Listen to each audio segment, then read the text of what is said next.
नमस्कार मित्र आणि मैत्रिणींनो. आजच्या व्हिडिओमध्ये तुमचे मनःपूर्वक स्वागत आहे. सर्वप्रथम तुम्हा सर्वांना नवीन वर्षाच्या खूप खूप शुभेच्छा. हे वर्ष तुमच्यासाठी खूप आनंदमयी हो आणि हे तेव्हाच पॉसिबल आहे जेव्हा सर्वांना यावर्षी गव्हर्नमेंट जॉब मिळेल. तर यावर्षी सर्वांना गव्हर्नमेंट जॉब मिळो अशी मी ईश्वरचरणी प्रार्थना करतो. तर मित्रांनो, मागच्या काही दिवसांमध्ये माझी थोडी तब्येत ठीक नसल्यामुळे मी तुम्हाला कुठलीही अपडेट देण्यासाठी असमर्थ होतो. आजही माझा आवाज पूर्णपणे नॉर्मल झालेला नाही, पण तुम्हाला ही अपडेट देणे खूप महत्त्वाचे आहे.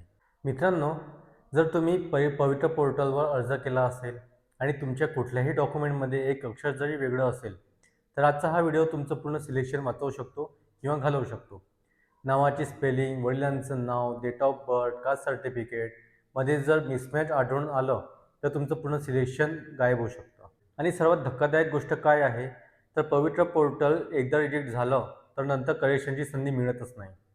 म्हणूनच आजच्या व्हिडिओमध्ये मी तुम्हाला सांगणार आहे, पवित्र पोर्टल मिसमॅच इश्यू म्हणजे नेमकं काय, कोणकोणत्या चुका लोक करत आहेत आणि या चुका टाळल्या नाही तर सिलेक्शन कसं हातातून निसटतं.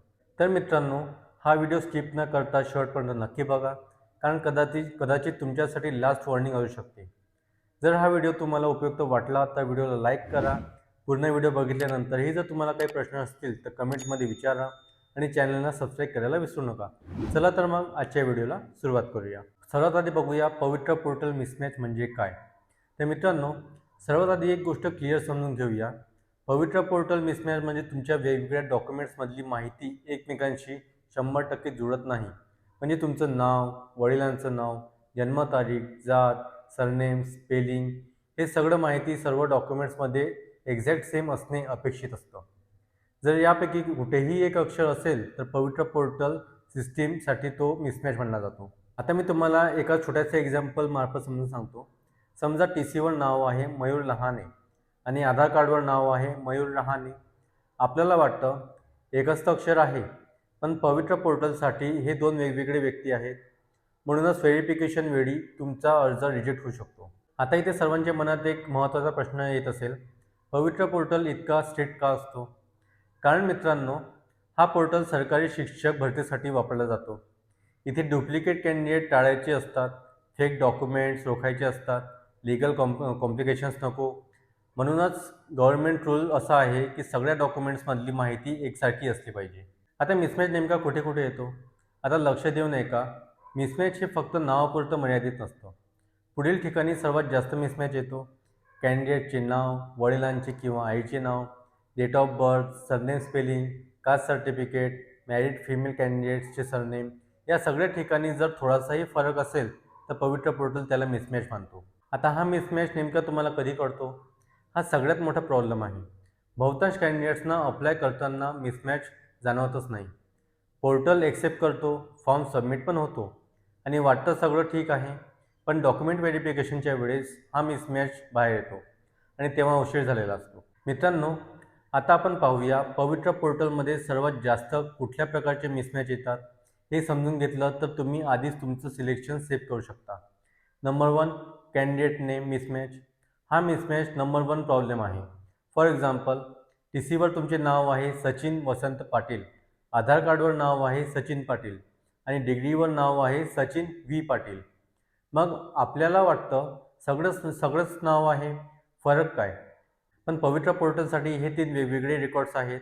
मिडल नेम मिसिंग, इनिशियल वापरलेली किंवा स्पेलिंग थोडी बदलली तर हे सगळं मिसमॅचमध्ये जातं.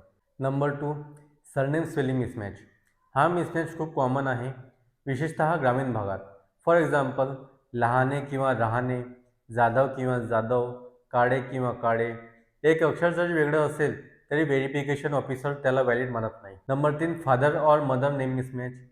हा भाग लोक फार लाईटली घेतात आणि इथेच मोठी चूक होते. फॉर एक्झाम्पल, वसंत दत्तात्रय पाटील आणि तुम्ही टाकलात फक्त Vasant Patil. Short name, middle name गायब किंवा इनिशियल हे सगळे मिसमॅचमध्ये येतात. Number 4, date of birth mismatch. हा मिसमॅच सरळ रिजेक्टकडे नेतो. फॉर एक्झाम्पल, TCवर आहे 15/6/1996 आणि आधार कार्डवर आहे 16/6/1996. फक्त 1 दिवसांचा फरक असला तरी सिस्टीम एक्सेप्ट करत नाही. काही केसेसमध्ये ॲफिडेव्हिटसुद्धा चालत नाही. Number 5, caste certificate mismatch. हा mismatch SC, ST, VJ, NT, OBC कॅन्डिडेटसाठी खूप सेन्सिटिव्ह आहे.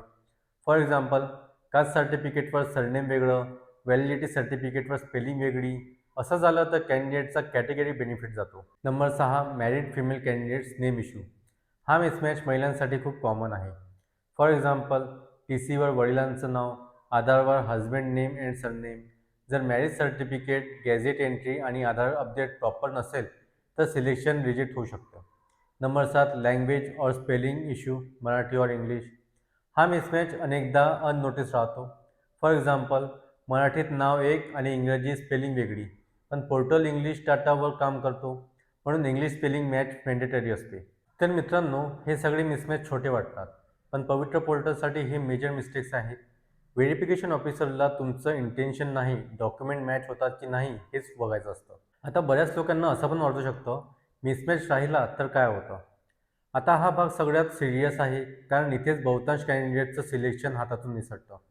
जर तुमच्या डॉक्युमेंट्समध्ये कोणताही मिसमॅच, जसे तुमचे नाव, date of birth, caste certificate, surname correct केला नाही तर पुढे जे होतं ते लक्ष देऊ नये का. Number 1 problem, document verification reject होतं. सर्वात आधी DVच्या वेळेस तुमचा अर्ज रिजेक्ट केला जातो. व्हेरिफिकेशन ऑफिसर हे कधीही पाहत नाही की कॅन्डिडेट जेन्युइन आहे की आहे का. ते फक्त हे पाहतात, सगळे डॉक्युमेंट्स एकमेकांशी मॅच होतात की नाही. मिसमॅच दिसला की सरळ रिमार्क टाकला जातो, डॉक्युमेंट मिसमॅच, आणि व्हेरिफिकेशन तिथेच थांबते. नंबर 2 प्रॉब्लेम, पवित्र पोर्टल स्टेटस इनव्हॅलिड और रिजेक्टेड होतो. व्हेरिफिकेशन रिजेक्ट झालं की पवित्र पोर्टलवर तुमचा स्टेटस इनव्हॅलिड किंवा रिजेक्टेड असा अपडेट होतो. एकदा हा स्टेटस लागला की पुढे सिस्टीम तुम्हाला कन्सिडरच करत नाही. मेरिट कितीही जास्त असो, तुमचं नाव फायनल लिस्टमध्ये येतच नाही. प्रॉब्लेम नंबर 3, मेरिट असूनही अपॉइंटमेंट मिळत नाही. हा सगळ्यात वेदनादायक भाग आहे. तुमचा स्कोर चांगले असतात, मेरिट लिस्टमध्ये नाव येण्याची पूर्ण चान्स असते, पण फक्त मिसमॅचमुळे अपॉइंटमेंट मिळत नाही.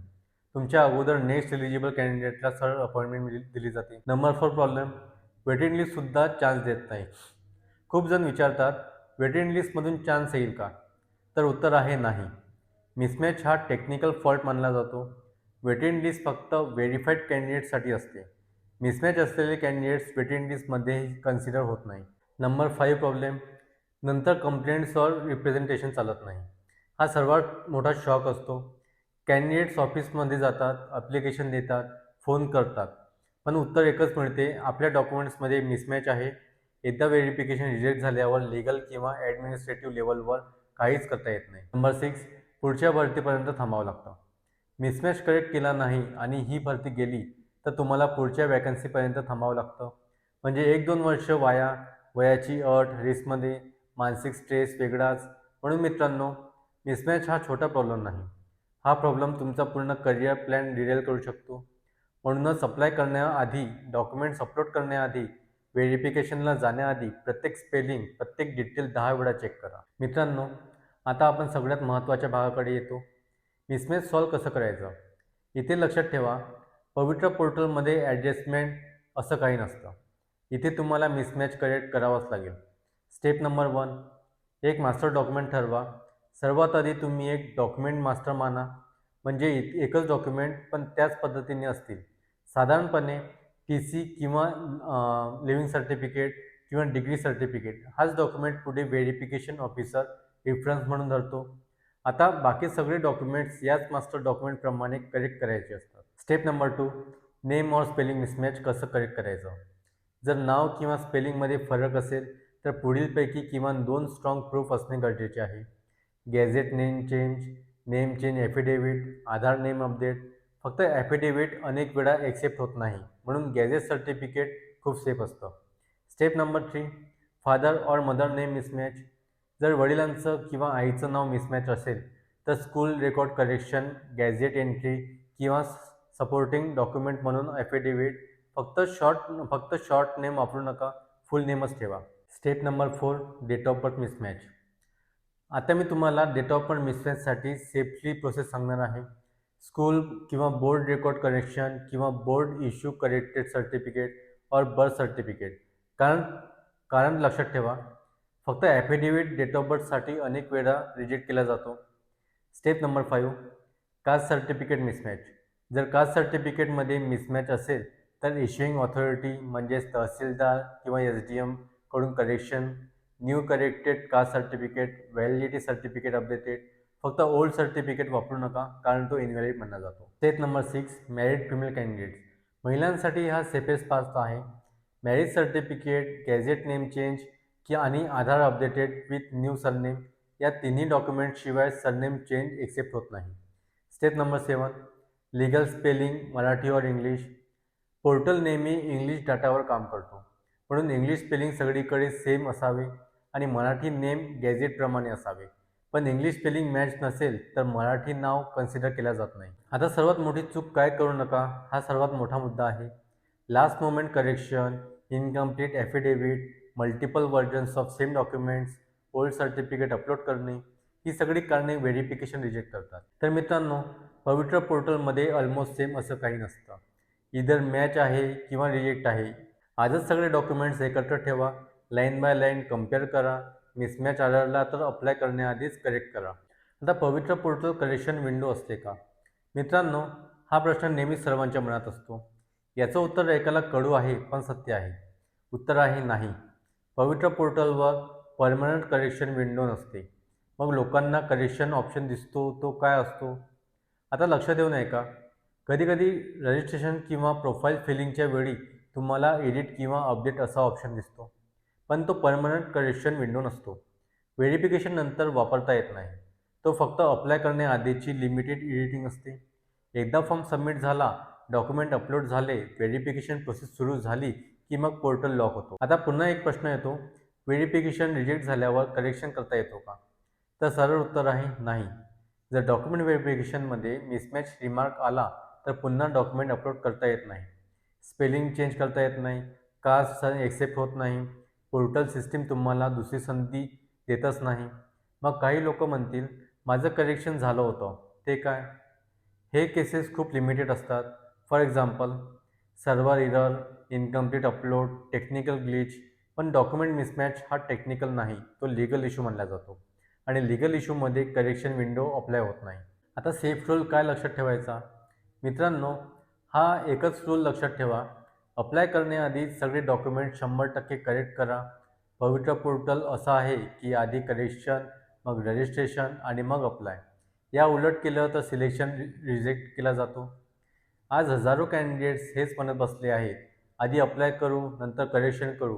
पण पवित्र पोर्टलमध्ये नंतर नावाची गोष्ट नसते. एकदा चान्स गेला तर पुढल्या भरतीपर्यंत थांबावं लागतं. म्हणून मित्रांनो, आज हजारो कॅन्डिडेट्स मेरिटमध्ये असूनही फक्त मिसमॅचमुळे बाहेर फेकले जातात. तुमच्यासोबत तसं होऊ नये म्हणून हा व्हिडिओ बनवला आहे. आजच तुमचे डॉक्युमेंट्स चेक करा, स्पेलिंग व्हेरीफाय करा, कास्ट डिटेल्स मॅच करा. हा व्हिडिओ तुम्हाला उपयोगी वाटला असेल तर व्हिडिओला लाईक करा, शेअर करा आणि कमेंट्समध्ये या व्यतिरिक्त काही प्रश्न असतील तर विचारू शकता आणि चॅनलला सबस्क्राईब करायला विसरू नका. चला तर मग भेटूया पुढल्या व्हिडिओमध्ये. तोपर्यंत धन्यवाद.